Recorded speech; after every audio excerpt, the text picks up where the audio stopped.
भूत का डरे एक गांव में रामू नाम का एक व्यक्ति रहता था। लोग कहते थे कि जंगल के पास एक भूत रहता है। रामू बहुत साहसी था और भूत की सच्चाई जानना चाहता था। एक रात वह जंगल में गया और देखा कि एक सफेद छाया हिल रही है। डर के बजाय उसने हिम्मत से जाकर देखा कि वह एक सफेद कपड़ा था। कपड़ा पेड़ की डालियों में उलझकर हवा से हिल रहा था। उसने गांव आकर सबको बताया कि भूत कोई नहीं, बस डर हमारी सोच में है। उन्होंने अंधविश्वास छोड़कर समझदारी से सोचना शुरू किया। शिक्षा, डर केवल हमारे मन में होता है।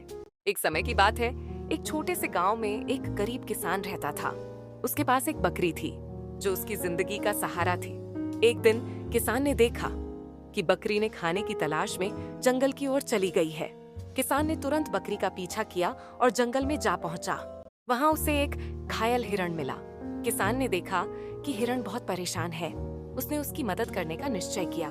किसान ने हिरण की चोटों का इलाज किया और उसे जंगल में छोड़ दिया। कुछ समय बाद किसान की बकरी वापस लौट आई, लेकिन साथ में हिरण भी था। हिरण ने अपनी दोस्ती के लिए किसान को एक अनमोल उपहार दिया, जंगल में मिलने वाला स्वर्ण फल। किसान ने उस फल को बेचकर अच्छे दिन बिताए। इस कहानी से यह सीख मिलती है कि अगर हम दूसरों की मदद करते हैं तो अच्छे कर्मों का फल जरूर मिलता है। एक समय की बात है, एक जंगल में एक चालाक बंदर रहता था। वह हमेशा दूसरों से मस्ती करने के तरीके ढूंढता था। एक दिन उसने एक टोकरी में केले देखे और उसे चुराने का मन बना लिया। बंदर ने टोकरी को अपने पेड़ पर लाने का प्रयास किया, लेकिन वह उसे खींच नहीं सका। उसने पास के एक तोते से मदद मांगी। तोते ने कहा, अगर तुम मुझसे कुछ फल शेयर करोगे तो मैं तुम्हारी मदद करूंगा।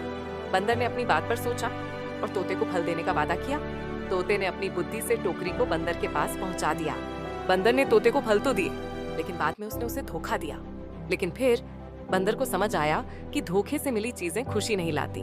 उसने तोते से माफी मांगी और सच्ची दोस्ती का महत्व समझा। इस प्रकार बंदर ने अपने करतूतों से एक महत्वपूर्ण सीख ली कि सच्ची मित्रता में धोखा नहीं होना चाहिए। सच्ची मित्रता एक गांव में दो दोस्त रामू और श्यामू रहते थे। वे हमेशा एक दूसरे का साथ देते थे। एक दिन रामू ने श्यामू को एक नया खिलौना दिलाने का वादा किया। श्यामू बहुत खुश हुआ और पूरे दिन उसका इंतजार किया।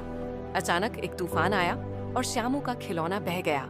वह बहुत नाराज हुआ और रामू को इसके लिए दोषी ठहराया। रामू ने समझाया कि यह प्राकृतिक आपदा थी, न कि उसकी गलती। श्यामू ने महसूस किया कि वह गलत था। उसने रामू से माफी मांगी और कहा, मित्रता में समस्याएं आती हैं, लेकिन हमें एक दूसरे का साथ देना चाहिए। रामू ने मुस्कुराकर कहा, हम हमेशा एक दूसरे के साथ रहेंगे, चाहे परिस्थिति कैसी भी हो। उस दिन दोनों ने न केवल अपनी दोस्ती को मजबूत किया, बल्कि एक दूसरे के प्रति सच्चे मित्रता का महत्व भी समझा। भुक्कन और विशाल भुक्कन बहुत आलसी था। काम से रहता था वो उदासीन। विशाल था मेहनती बालक, हर काम करता था वह निश्चित। एक दिन मौका ऐसा आया, मेहनत ने रंग खूब दिखाया। विशाल को सबने सराहा, भुक्कन को पछताना पड़ा। सीख, मेहनत का फल हमेशा मीठा होता है।